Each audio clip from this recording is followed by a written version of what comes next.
Hey there everyone, welcome back to another episode of the Free Life channel. And today is what I think a special episode because I finished another book, the book that I've been covering the past couple videos, Jordan Peterson's 12 Rules for Life. And I feel really accomplished to have managed to get through another entire book. This is my 7th one for 2021, and that is an amazing accomplishment for me because I feel that maybe perhaps I've neglected this idea of reading for educational purposes, and yeah, it feels really I feel good. I feel like there's some value in continuing to read, and I'm sure there are millions of people out there reading books every day, and just coming from my perspective, it's maybe something I neglected, and I'm happy to be re-engaging with this part of myself that I truly enjoy. So let's talk about rules 11 and 12 and then kind of wrap up the book. And before making this video, I had a little bit of maybe anxiety or nerves because rule 11, in my opinion, could be very controversial because he really does this idea, or Jordan Peterson, he compares men to women, and we live in a world of equality now. And so as I was thinking about what it means to share this video, I was thinking, oh, people are gonna criticize me, people are going to have their differing opinions, maybe people dislike me after this, I don't know. But I said to myself, wow, I should not allow this fear that I'm just having inside of my head prevent me from accomplishing a goal of mine, which is making a daily video and then posting it on YouTube, right?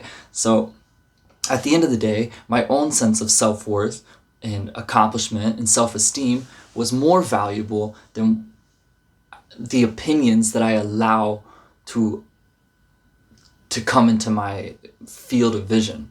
And this is what I'm trying to imply by the free life mindset.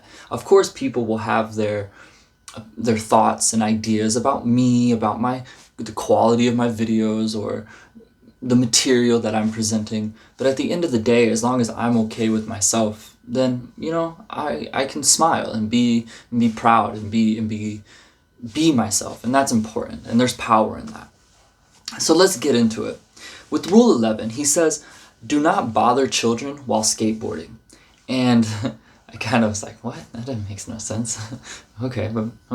So anyway, he goes on to say that too much protection leads to weakness. And he goes on to talk about this idea of an ancient wisdom or an ancient evolution that men have been brought to be tough, aggressive, and that's why we live in this idea of a patriarchy.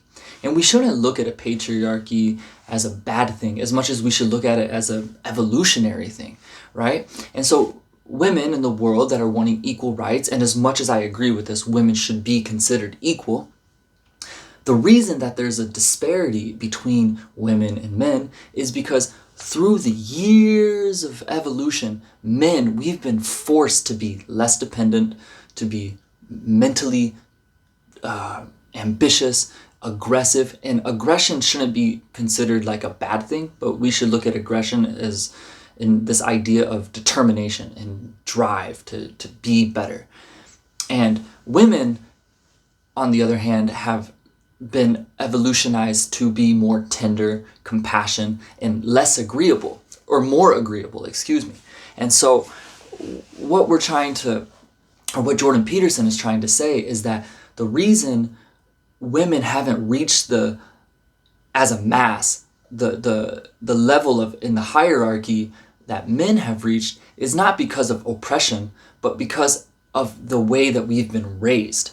And so he encourages women, if this book or these videos are finding you and you are of the female species, that perhaps if you want to reach the titles of success and status that all these men around you are reaching, then maybe what you should do is not be so agreeable and more forthright and stand up for yourself a little bit more. Kind of protect yourself. Strive for that idea of power. So then Jordan Peterson, he goes on to talk about this idea of let's talk about like a family. You have the mom, the dad, and children, right? So he goes on to say that men, we almost have like an obligation to be powerful, because in our innate human instinct and animalistic instincts, we feel that we need to not only take care of ourselves, we have to take care of our wives and our children. Whereas on the contrary, a woman wants to take care of her kids.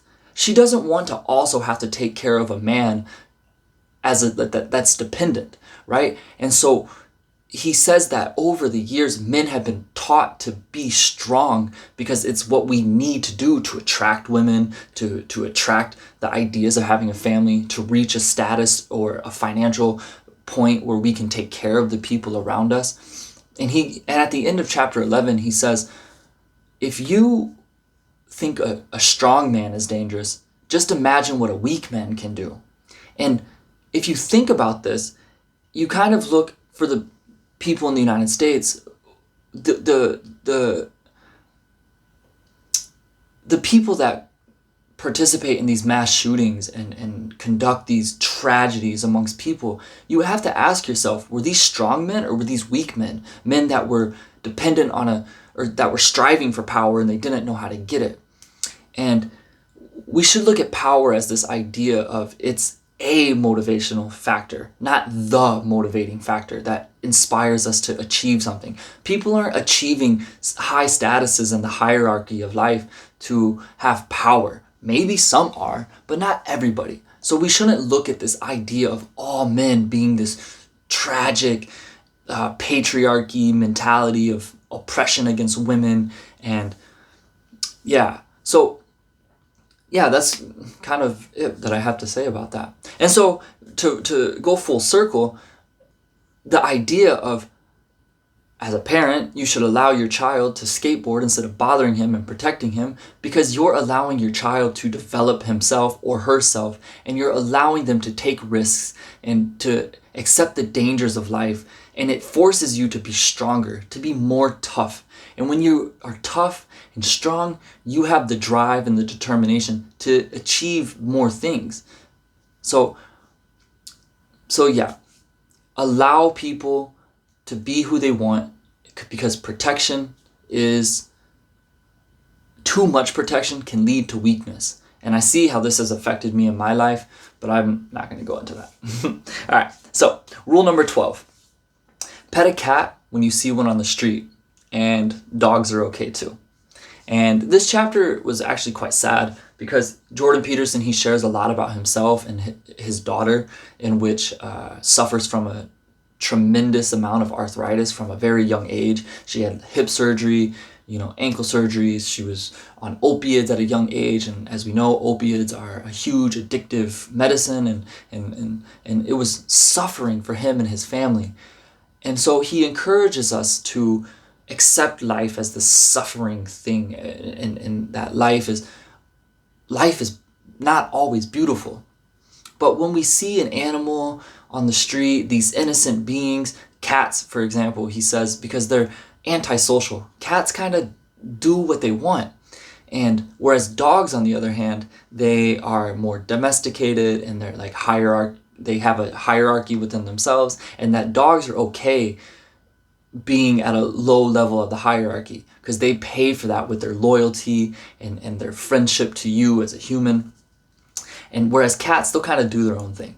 And so when you see one of these things, an animal, you should try to pet one, and then remember that life is very simple, that there are millions of different ways of being in this world, and that we don't have to be anything specific, but we should really strive to be the best persons we can be. And that goes back to rule 4, which the only person you need to be better than is the person that you were yesterday.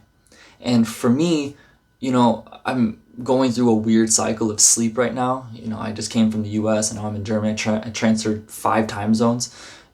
I slept all day, and now it's nighttime. I'm making this video, and I'm just being in the moment. And life is just a whole bunch of moments put together that we sometimes compartmentalize and say, okay, this is one day, this is the next day, and so on and so forth. But life is just a bunch of nows built together that becomes the past and the future.